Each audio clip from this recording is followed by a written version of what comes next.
Presentasi otomatisasi perkantoran. Tak kenal maka tak sayang sebab sayang-sayangan alangkah baiknya sebelum mulai saya akan perkenalkan diri terlebih dahulu. Perkenalkan saya Nur Fadila Septiana, kelas 10 MPLB 1. Ayo mulai. Pengertian otomatisasi perkantoran. Apa itu otomatisasi perkantoran? Otomatisasi perkantoran adalah istilah yang digunakan untuk mengacu pada seluruh sistem informasi, baik formal maupun informal yang berkaitan dengan komunikasi informasi di antara individu di dalam dan luar perusahaan. Tujuan otomatisasi perkantoran. Terdapat beberapa tujuan otomatisasi perkantoran. A. Meminimalkan atau menghindari biaya. B. Pemecahan masalah kelompok. C. Pelengkap bukan pengganti. D. Penggabungan dan penerapan teknologi. E. Perbarui proses implementasi pekerjaan di kantor. Berbagai jenis aplikasi otomatisasi perkantoran akan terus berkaitan dengan penerapannya. Saat ini, terdapat beragam jenis aplikasi otomatisasi perkantoran yang umum digunakan. Beberapa aplikasi tersebut dijelaskan sebagai berikut. 1. Aplikasi pengolahan kata, word processing. 2. Aplikasi surat elektronik, electronic mail. 3. Aplikasi voicemail. 4. Aplikasi transmisi faksimile, fax. 5. Aplikasi konferensi audio, audio conference. Otomatisasi perkantoran akan sangat membantu pekerjaan pada sebuah organisasi atau perusahaan. Berikut beberapa pihak yang memanfaatkan otomatisasi perkantoran. A. Manajer menggunakan otomatisasi untuk memantau kinerja, membuat keputusan cepat berbasis data, serta mengatur jadwal dan rapat secara efisien. B. Profesional memanfaatkan untuk mendukung pekerjaan spesialis, seperti analisis data, penyusunan laporan, presentasi, dan komunikasi lintas divisi. C. Sekretaris mengandalkan otomatisasi dalam mengatur agenda pimpinan, menyusun surat, arsip digital, mengelola dokumen, serta mempermudah koordinasi. D. Pegawai administratif memakai otomatisasi untuk pekerjaan rutin seperti input data, pengolahan dokumen, pengarsipan, dan pelayanan informasi agar cepat dan akurat.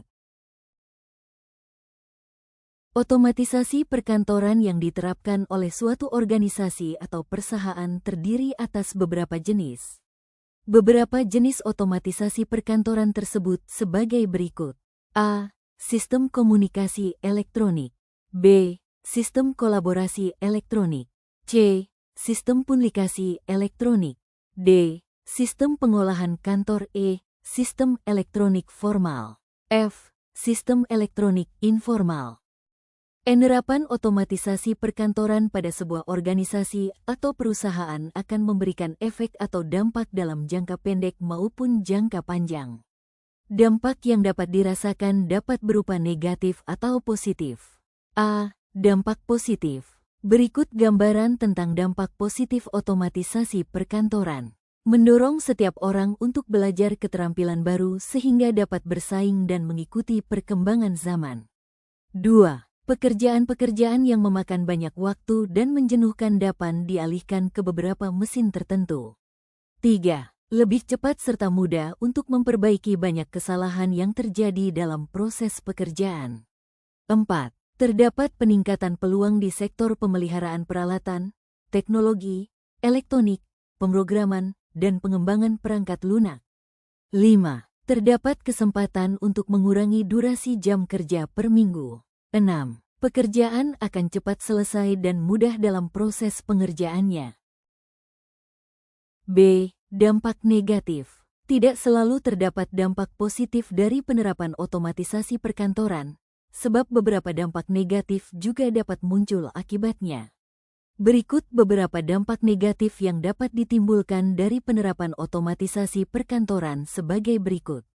1. Karyawan dapat mengalami kecenderungan untuk mengandalkan mesin dalam menjalankan tugas pekerjaan. 2. Masalah kesehatan akibat penggunaan perangkat yang berlebihan seperti layar dan printer.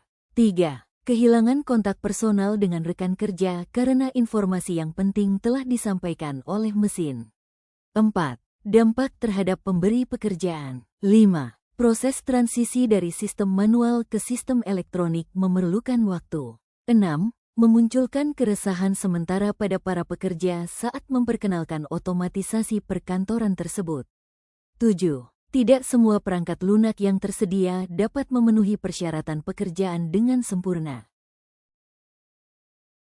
Kesimpulan dari penerapan otomatisasi perkantoran menunjukkan bahwa teknologi ini dapat membawa berbagai manfaat signifikan bagi organisasi. Pertama, otomatisasi dapat meningkatkan produktivitas dengan mengurangi waktu yang dibutuhkan untuk menyelesaikan tugas-tugas rutin, sehingga karyawan dapat fokus pada pekerjaan yang lebih strategis. Kedua, ini juga dapat mengurangi kesalahan manusia dan meningkatkan akurasi data, yang penting untuk pengambilan keputusan yang tepat. Selain itu, otomatisasi perkantoran dapat menghemat biaya operasional dalam jangka panjang dengan mengurangi kebutuhan tenaga kerja manual dan sumber daya fisik. Meski demikian, penerapan teknologi ini harus dilakukan dengan bijak dan disertai pelatihan yang memadai agar semua karyawan dapat beradaptasi dengan perubahan tersebut.